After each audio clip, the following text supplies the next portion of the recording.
Hello friends मैं एक छोटी सी स्टोरी आपके लिए लाई हूँ। आई होप आपको पसंद आएगा। एक गांव में एक माँ बेटा रहते थे। बेटे का नाम रवि था।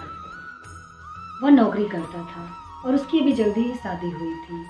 उसकी पत्नी का नाम शीला था। शीला बहुत अच्छी लड़की थी, लेकिन उसके अंदर एक कमी थी कि वह फिजूल खर्ची बहुत करती थी और जब भी वह खाना बनाती तो अक्सर अधिक बना देती थी और बचा हुआ खाना वेस्ट हो जाता और उसे फेंक देती थी। उसे बिल्कुल भी हिचकिचाहट नहीं होती, इतना खाना वो फेंकती थी। जब वह नई नई थी तो माँ उसको कुछ भी नहीं कहती थी, उसकी जो सास थी। लेकिन धीरे धीरे दिन बीतने लगे। माँ ने देखा कि शीला की आदत बिल्कुल बदल नहीं रही है, तो उसने सोचा कि बहू को समझाया जाए। उसने बहू को समझाया कि बेटा थोड़ा कम खाना बनाया करो, कि हम 2-3 ही लोग हैं, इतना बनाओ कि खाना वेस्ट ना हो।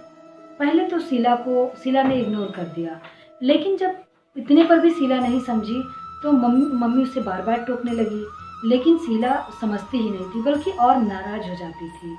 अब सास के समझ में नहीं आ रहा था कि क्या करे, कैसे समझाएं बहू को कि कितना वो गलत कर रही है और खाना जो वेस्ट कर रही है उससे किसी का पेट भर सकता है। फिर उन्होंने सोचा कि इसको तो सिखाना ही पड़ेगा, इसको अन्न की कीमत बतानी ही पड़ेगी, तभी इसके समझ में आएगा कि ये जो हम वेस्ट करते हैं खाने को, इससे किसी का पेट भर सकता है। दुनिया में बहुत सारे ऐसे लोग हैं जिन्हें 2 वक्त की रोटी भी नहीं मिलती। यही सोचकर उसने एक प्लान बनाया। शीला से कहा कि चलो बहू मार्केट चलते हैं। शीला तैयार हो गई। मार्केट जाते समय उन्होंने उनकी एक मेड थी जो बहुत दिन से घर नहीं आ रही थी, काम पे नहीं आ रही थी, उसके यहाँ जाने की सोची। सास ने शीला से कहा कि हमको अपने मेड सर्वेंट के यहाँ जाना है जो हमारे यहाँ काम करती थी, उसका बेटा बीमार है, चलो उसे देख आते हैं। शीला ने कहा ठीक है।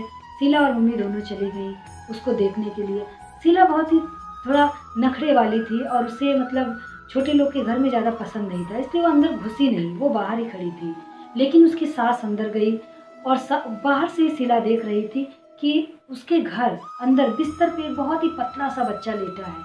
बहुत ही पतला है वो, 10-12 साल का बच्चा था, लेकिन इतना पतला था कि लग ही नहीं रहा था कि इतना बड़ा है।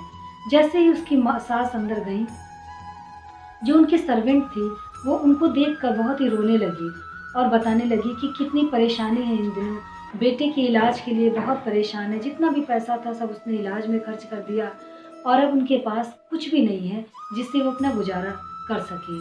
उनकी जो सास थी शीला की, वो अपने साथ अपने घर का बचा हुआ खाना लेकर के आई थी। जैसे उसने खाना दिया, बच्चा बहुत ही खुश हो गया और खुशी से खाने लगा और ऐसे खा रहा था मानो अमृत हो। यह सब शीला बाहर से ही खड़ी देख रही थी। जब उनकी सर्वेंट ने देखा कि बाहर खड़ी मालकिन खड़ी है तो उसने अंदर बुलाया और शीला सहमे कदमों से अंदर गई। अंदर जाकर उसने जब देखा तो उसकी आंखों से आंसू गिरने लगा और वह अपनी सास से कहने लगी कि माँ मैं बहुत गलत करती थी, अब मैं बिल्कुल भी खाना वेस्ट नहीं करूँगी। एक जितना हम फेंक देते हैं उतने से कितने लोगों का पेट भर सकता है, और वही बचा हुआ खाना ये बच्चा कैसे खा रहा है, ऐसे लग रहा कि मानो अमृत मिल गया हो इसे। शीला की सास बहुत खुश हुई कि उसकी बहू को कम से कम इस बात का पता चला कि वो गलत कर रही थी और इस प्रकार से उसने अपनी बहू को सिखा दिया। हमें बिल्कुल भी अनाज वेस्ट नहीं करना चाहिए, क्योंकि बहुत सारे लोग ऐसे हैं दुनिया में जिनको भोजन भी नहीं मिलता है और वो खाने के लिए तरसते हैं। इसलिए हमेशा सेविंग करके चलिए,